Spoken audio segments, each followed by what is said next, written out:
Hey guys, and welcome back to Donica and Shelby Read. I'm Donica. I'm Shelby. And today we are going to do our recent reads, which happen to be all spooky. This is our Spooktober wrap-up. Can you explain how much you liked it? You still to this day cannot stop talking about it. This was like the funnest month of reading for me all year long, and I think, well, I know going into November, I'm going to keep reading spooky books. Maybe into December. I told myself I'll do theme months, but I really want to keep reading spooky books.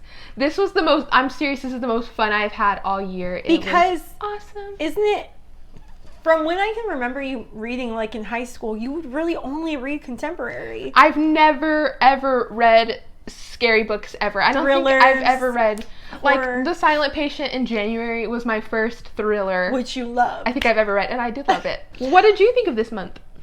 It was incredible. It was everything I could have hoped for. There are people on YouTube I watch that are like strictly horror or thriller, and it's awesome.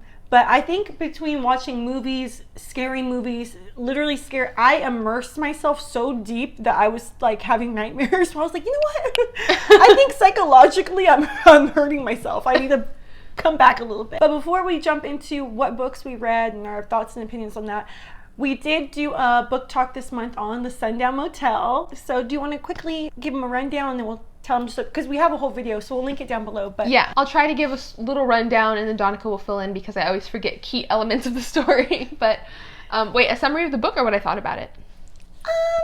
Well, just a quick summary, just a quick summary. Okay, the Sundown Motel. Okay. The Sundown Motel by Simone St. James is a time-jumping novel, and we're following two women who work at a haunted hotel called the Sundown Motel in two different periods, and actually it's an aunt, and then years later it's her niece who work there. Strange things are happening in the city where they live. It's in Fell, New York. They are both trying to get to the bottom of it. What's the main character of the present? Carly. Carly lives in 2017, and Vivian is in the 1980s. Yeah, so Carly's aunt is Vivian. They both lived in the Sundown Motel. Well, Vivian went missing, and Carly wants to get to the bottom of it, so she figured she'd start in her aunt's work. Where she went missing from. Yeah, and where she went missing from, so which is the Sundown Motel. So in both ways, these women kind of just left everything and went to Fell, New York to see what they could find. It was a great book. I loved it. I think I gave it a 4. I really did like it. I enjoyed it. I liked that it was suspenseful. I liked that it was creepy in two ways, paranormal, and then also in whodunit, murder mystery. It was super cheesy at times. We called it corny at times. Corny. Yeah, it was candy corny. I'm a part of a Facebook group now where everybody angry reacts corn-related posts. So just saying that made me angry because I'm they're psychologically impacted by this group. They'll be like, this is my child's dinner tonight, but look at that corn, and everybody angry reacts. Sorry. Anyways. Okay, that's incredible, and I need that in my life. We'll discuss this. I'll invite you. We'll discuss this after. So I gave it about a 3.5 because it's one of those things where you figure something out. It wasn't even really a twist. They gave you pretty early on figure out who done it. I enjoyed it, and it was definitely perfect for October. But I think it's time to get into our reads. Okay, so to start off, I started October with a graphic novel called The Montague Twins, The Witch's Hand by Nathan Page and Drew Shannon. Now, y'all, this book, Shelby, I'm gonna actually leave this here with you because I really want you to read it. So in The Montague Twins, they live in a little coastal town called Port Howell. And it's Al and Peter, they're twins, and they live with one of their best friends, Charlie. And Charlie is a girl. And so between the three of them, they're the Scooby Gang. I think the characters in this book are all funny and really likable. One of the main characters is a person of color. We have some LGBT representation here as well, which we love to see that. Look at the graphics. Reading graphic novels is one of my favorite things to do. I really need to pick up more. So when I first picked this book up, I was thinking it was going to be because basically it's the two twins and they run almost like a little detective agency where they go out and about and solve small little mysteries like a missing dog. What it really is so much more than that. There is a lot more magic than I thought was gonna be in it. Basically, what this turned into was small town detectives that turn into mages, and there's ghosts. Yeah, so this was just a really fun read, and like I said, it's a lot more than what it's like the little summary right here makes it out to be, which is part of the fun of reading it. So I highly suggest this. I think it's good for October, and also, like I was telling Shelby, anytime you're in a slump and want a little magic and mystery in your life. So I gave this one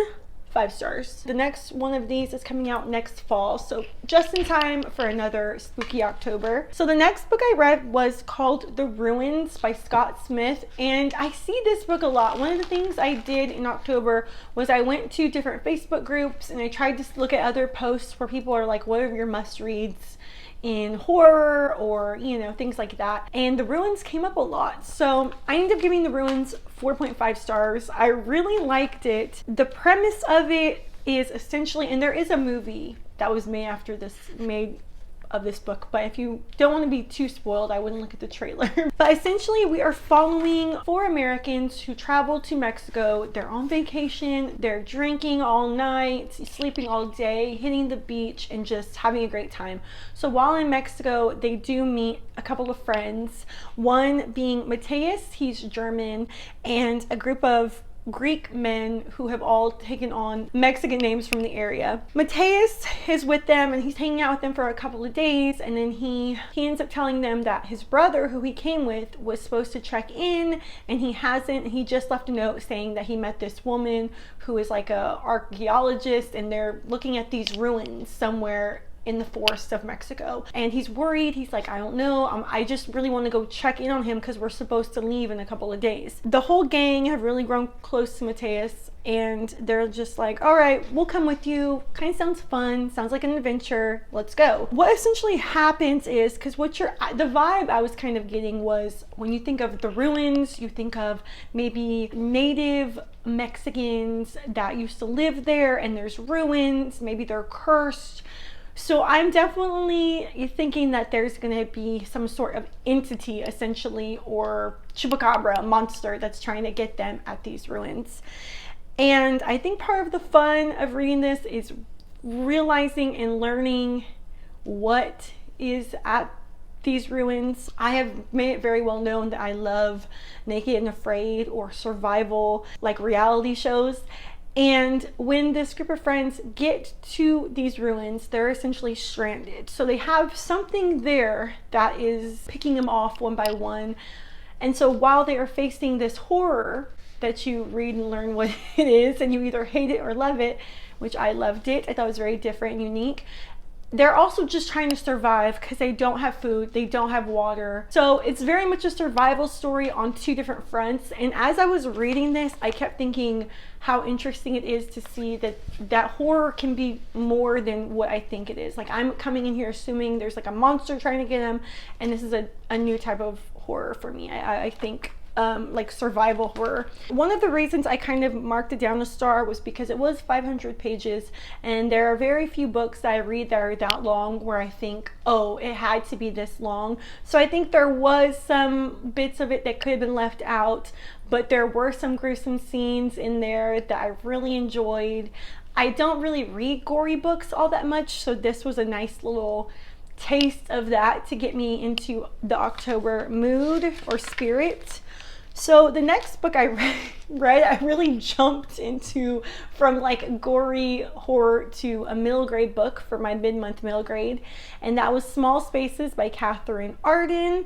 I have a full book talk on this, so if you're curious, but I ended up giving this one 3.5 stars. And this one was really fun. It had a blurb from R.L. Stine, so I was really excited to read it because R.L. Stine is one of my favorite authors of all time. Mainly because of Goosebumps, but especially because of Fear Street. In Small Spaces, we are following our main character, Olivia, or Ollie for short. She lives in Vermont, and it had all the fall vibes. I mean, the leaves are changing, it's cold, it's everything I want to read about, especially living in Texas, where it is still 90 degrees and extremely hot. Olivia essentially finds this book that possesses the ability to give Olivia basically her greatest wish, but it also traps her whole class who are on a field trip at a farm in this eternal mist. It's kind of the conflict of Olivia trying to save her friends, save her classmates, as well as battling this choice of, you know, I will have to sacrifice something to get my greatest desire. So overall, I thought this book was really fun to read. It was a fast, fun, middle grade, perfect for October. I feel like all of these books were honestly perfect for October. I think she writes middle grade spookiness really well. She does have another book out that I need to pick up, and it's the same cast of characters, but they're in this ski resort and the power goes out and there's ghosts or something. So she definitely has like a genre and a vibe for each book, and I just loved it. I can't wait to carry on with her series. So my final book that I read this month, and honestly probably my favorite outside of the Montague twins, like I think this was my favorite book I read, and it was called The Troop by Nick Cutter. Nick Cutter is actually the pen name for an author named Craig Davidson. Oh my gosh, y'all, this was, so I read The Ruins. I was expecting a certain amount of gore in that, and I did get a little bit, but what this gave me, this had some scenes in it that were so gruesome, it made me actually uncomfortable, which was exactly what I was looking for. Very few books can do that, make me uncomfortable reading it. Like it's almost wrong for me to read it. And I will say, the main trigger warning for this book, I think all my other books are pretty good, but the main trigger warning for this one is animal cruelty. For sure, if you do not like reading about animals being tortured or hurt in any way, there is one scene in particular that you could probably just skim over and be okay. So in The Troop, we have a group of boys who are out with their scoutmaster. His name is Tim, and they are on this little island called Falstaff Island. This is not a new trip to them. Every year around the same time, since they were little boys, they've been going out with their scoutmaster, and they go to this island and they just get dropped off on a boat, and for the weekend they just have no cell phones. They only have one walkie-talkie to radio out, so it's basically just them and nature out there putting their scout abilities to the test. So all these boys are getting older. This is probably one of the last times they'll be doing this trip because they're all into like their early teens. While they're there, one of the first nights, a man pulls up in a boat, and this man is incredibly skinny. It looks like his flesh is falling off of his body. He is incredibly emaciated. So Scoutmaster Tim has to make like a really hard decision of letting this man, who for some reason came to this little abandoned island, letting him in and trying to help him, because Tim is also the town doctor, the little town that's kind of adjacent to the island. From there, chaos ensues. And I will say one thing that makes this book, why am I holding it up like forever? I'm just like this. I will say this book, what's so cool about it, kind of like, what's that book, Shelby, where those kids get trapped on an island and it's like a required reading, Lord of the Flies? Lord of the Flies, yeah. So this kind of almost gave me vibes like that, where you have these boys who are like essentially Boy Scouts, you know, here in America, and you think they possess these qualities, you think these are good boys, but no, literally all of these boys on some level are little demons, bullies, psychopaths. So it just makes it so much more interesting, because really there's only one or two you're rooting for to live, and all the others are just, you know, we're gonna just cause immense hell for the good ones there, and they're just trying to survive. They're trying to get saved. Meanwhile, there's much more going on behind the scenes conspiracy wise, and they're up against more than what they think. What I really liked about this book is it's kind of told in different formats. Most of it is just your basic read, but then throughout there's interviews between people off island, doctors, military, and they're talking all about this Falstaff Island incident, and you know, they allude to how many survivors there are, and you know, what's going on, news articles. There's even a conspiracy blog that there, you know, you're reading the blog post about what's going on. It was the perfect thing to end my October on. I'm so glad I kind of put this book off to the end, because it was a really anticipated read. I've heard so many good things about it. Yeah, he's not afraid to go there for sure. I mean, some of the scenes, and it's funny because there was a scene in particular that was almost identical to something that happened in the ruins, and both were very disturbing, and it was crazy just to read those two different scenes in two different books. That was it, guys. That was all for my October. It was such a fun month. All right, guys, so I'm gonna now pass the Spooktober baton over to Shelby. Hello, everybody. Yeah, this month was super fun for me. I guess when I first started the month, I was like, I want to just read something that's going to scare me really bad. I guess as the month went on, I realized it wasn't even about whether a book was scary or not. It was just, I guess, how creepy and weird it was, even if it wasn't scary. So I feel like a lot of the books that I read weren't even necessarily like, I don't know if any of them actually truly scared me, but they were all creepy and they were all awesome. First, I'll start off with a book that I mentioned. I don't know when I mentioned this, but I was mentioning that I was going to start reading this, and I was like 30 pages in. Well, I finished it towards the beginning of this month, like end of last month. So I figured I would just kind of talk about it, because I talked about it on the Instagram, but I haven't talked about it on the channel yet. And it's The Night Swim by Megan Goldin, and I got it from Book of the Month. This was like my first or second book that I got from them, I think. We're following a podcaster named Rachel, and she has a mega hit podcast. It's a true crime podcast. So Rachel goes and investigates these mysteries, and she's so good at what she does that sometimes cases will even reopen because she has shed light on things that no one ever thought about before. She gets, of course, a lot of fan mail asking like, can you cover such and such, my family member, because you know, it's injustice and no one's covering it. But she is about to start season 3 of her podcast, and it has gained lots of traction, and so she's like under some pressure because she wants this season to be the best ever. I can't remember, but she's in a beautiful little small beach town, and she's there to cover a high profile case for her podcast. And before I go any further, I do want to say that, I guess just like a trigger warning, if you don't even like hearing about sexual assault, then I wouldn't listen to, well, not that I wouldn't listen to the rest of me talking about the book, but I am going to mention it because it's like what this entire book is about.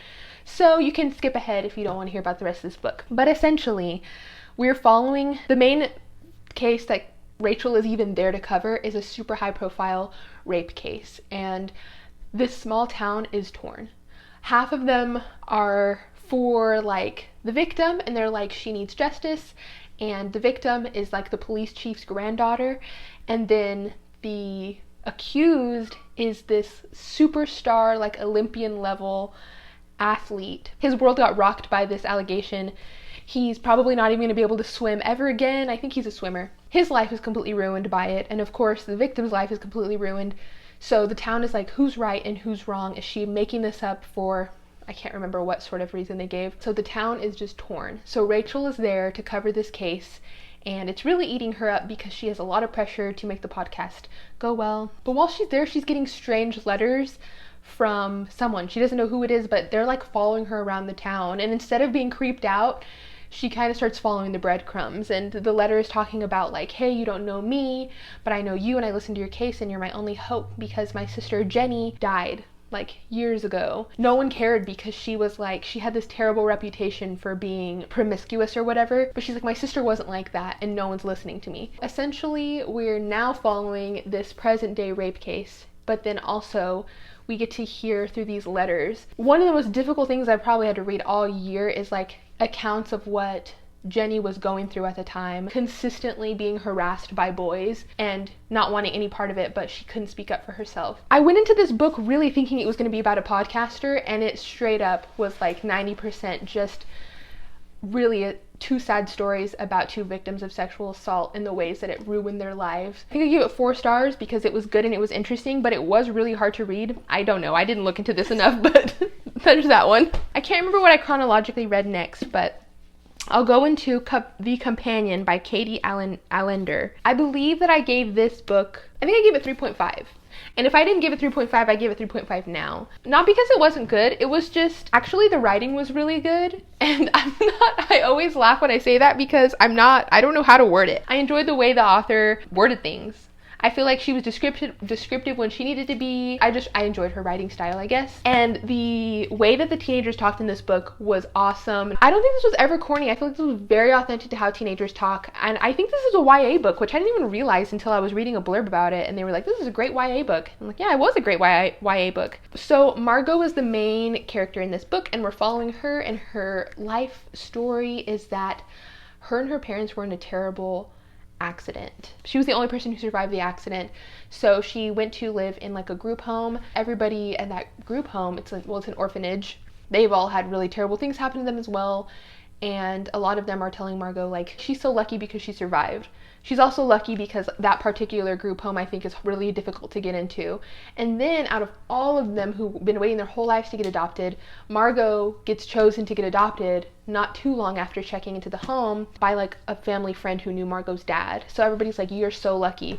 Well, guess what? The family that adopts Margot is crazy rich. Margot's still like, she's traumatized. She's gonna be traumatized for the rest of her life. Her entire family is gone and she's alone, and Margot is like 16, I think. She's like 16 or 17 and her whole family is gone. But she's trying to be grateful. She's trying to think like, okay, I guess I am lucky. I want to be grateful for this family. So a little bit into her stay at the house, the mom and dad are like, oh, and also we have like a very strange daughter. And Margot's like, okay, what do you mean? They're like, well, our daughter got sick just a while ago and now she doesn't talk. She doesn't react to anything. She's almost like a Barbie doll just sitting there. But they want Margot to be her companion. But really weird things start happening, and Margot keeps getting messages that she needs to leave, and so she's like, who in the family hates me? I don't want to spoil anything, but if I were... Yeah, don't spoil it. But I want to say it. Okay, well then I won't say it because I don't want to spoil it for you either. Never mind. I'm not going to tell you.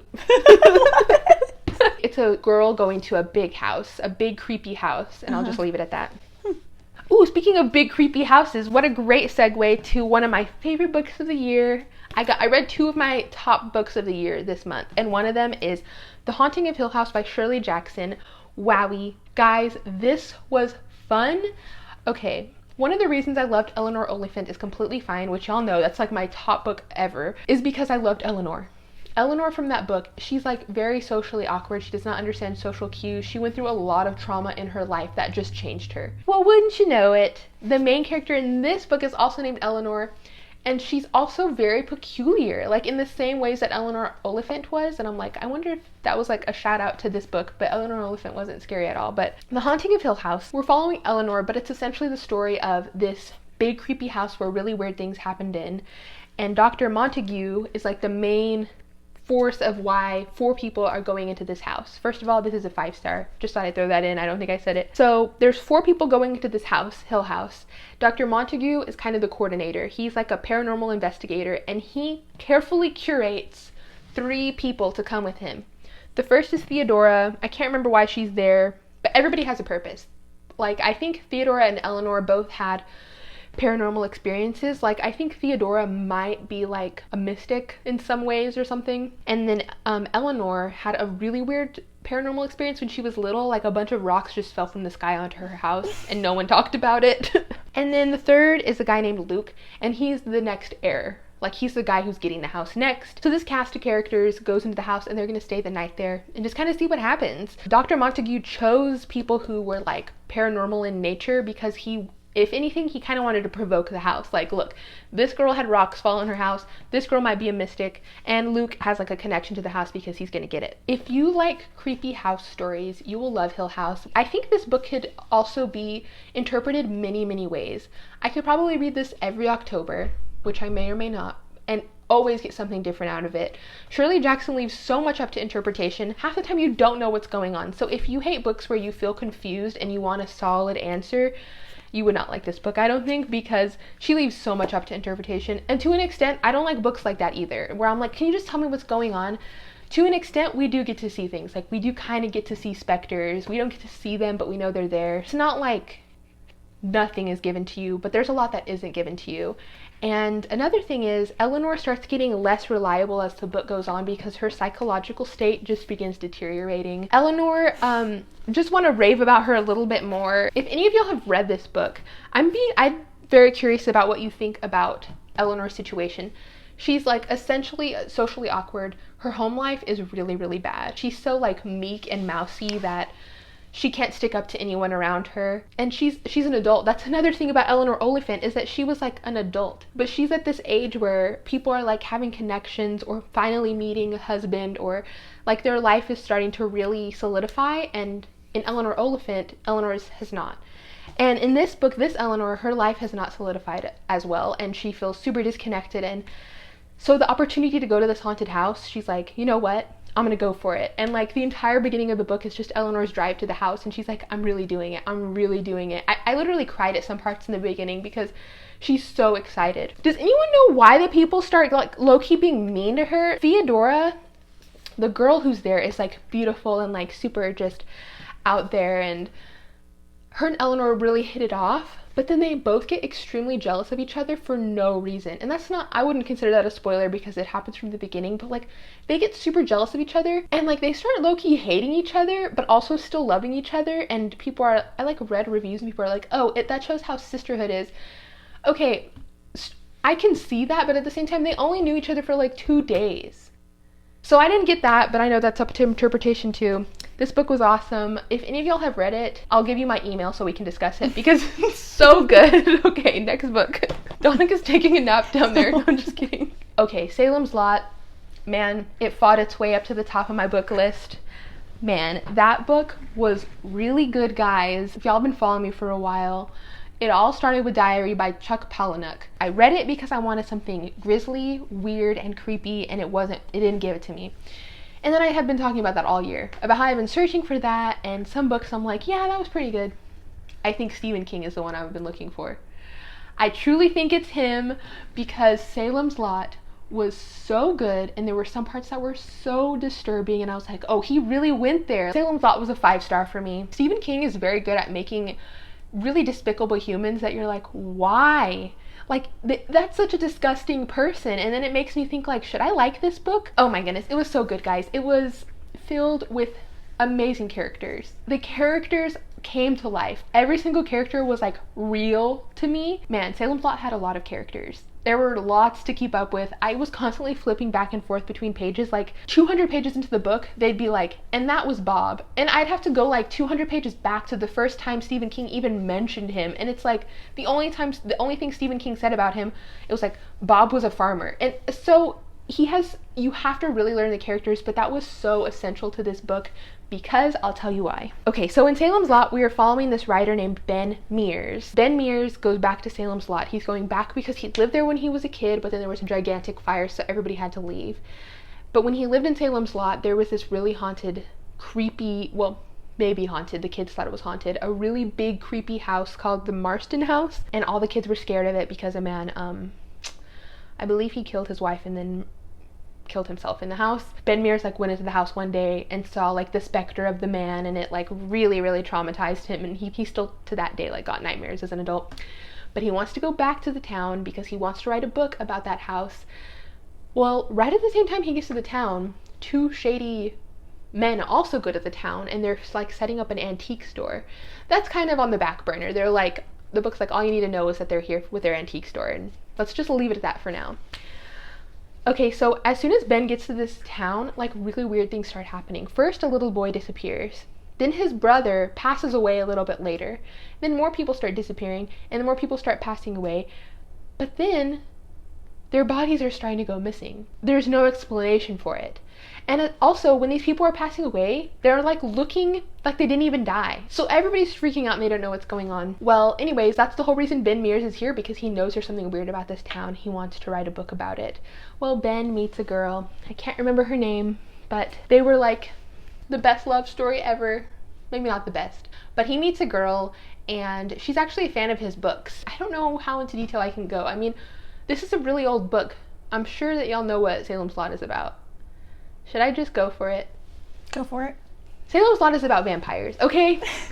Literally, you're gonna figure it out. It's like maybe a third into the book, and then the rest is just a vampire story. So let's just get that out of the way. Guys, this is such a good book. If you have ever like wanted to read about vampires, I think this would be a great book to start with. Ben Mears, his Catholic priest friend, his English teacher, this like epic English teacher who is the English theater teacher combination.